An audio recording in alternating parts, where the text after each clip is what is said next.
चला तर आज जाणून घेऊया आषाढ महिन्यातील रोगराई आणि मरियाई देवीची पूजा. काही गावांमध्ये आषाढ महिन्यात मरियाई किंवा ग्रामदेवतेची पूजा करण्याची परंपरा आहे. स्थानिक बोलीभाषेमध्ये यालाच आखाड महिना असेही म्हणतात. या महिन्यामध्ये देवीला कोंबडा किंवा बकरा कापून अर्पण करण्याची प्रथा आहे. लोकश्रद्धेनुसार त्यांचा विश्वास असा आहे की या महिन्यात देवीला बली दिल्याने जे जे काही साथीचे आजार आहेत त्याच्यापासून संरक्षण होते. खरं तर ही श्रद्धा त्या काळातील आहे जेव्हा लसीकरण, आधुनिक उपचार आणि रोगांचे वैज्ञानिक कारण लोकांना माहीत नव्हते. त्यामुळे साथीचे रोग टाळावेत म्हणून लोक ग्रामदेवतेची पूजा व प्राण्यांना बळी देत असत. मरियाई देवीच्या काही लोककथा फार पूर्वीपासून प्रसिद्ध आहेत. मरियाई म्हणजेच पार्वती माता, दुर्गा आदिशक्तीचेच एक स्थानिक रूप असल्याचे मानले जाते. फार पूर्वीच्या काळी गावांमध्ये गोवर, कांजण्या, देवी, कॉलेरा यासारख्या साथीच्या आजारांचा प्रादुर्भाव झाल्यास आधुनिक औषधे उपलब्ध नसल्याने अनेक लोक या आजारांनी मृत्यू पावत. असे मानले जाते की त्यावेळी आदिशक्तीने लोकांचे रक्षण करण्यासाठी मरियाईचे रूप धारण केले. त्या गावोगावी फिरून लोकांची या आजारांपासून मुक्तता करत असत आणि त्या गावातील रोगराई कमी करत, अशी लोकांची श्रद्धा निर्माण झाली. नंतर हळूहळू प्रत्येक गावामध्ये मरियाईला आपली ग्राम देवता मानले जात.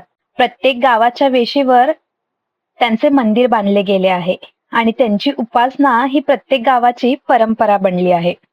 खरं पाहायला गेलं तर पावसाळा सुरू झाला की साथीचे आजार वाढायला सुरुवात होते.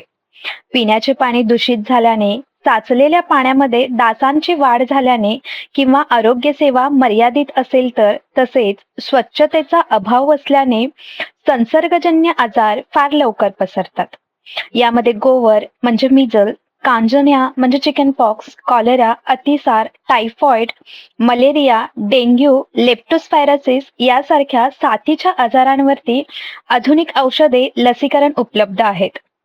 यासाठी जवळच्या सरकारी दवाखान्याची मदतही घेऊ शकता.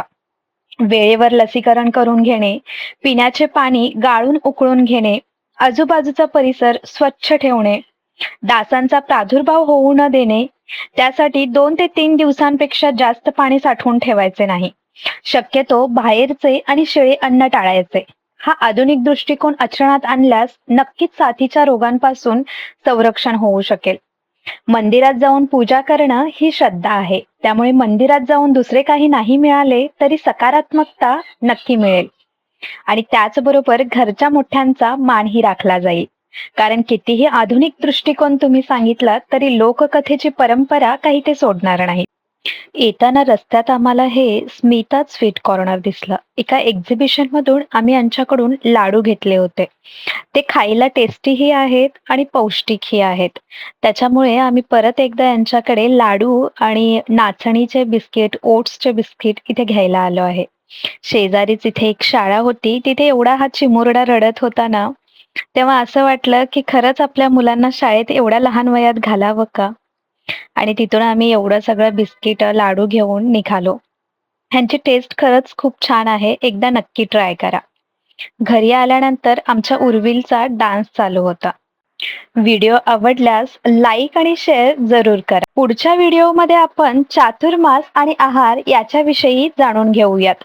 त्यासाठी या चॅनलला सबस्क्राईब करायला विसरू नका. धन्यवाद.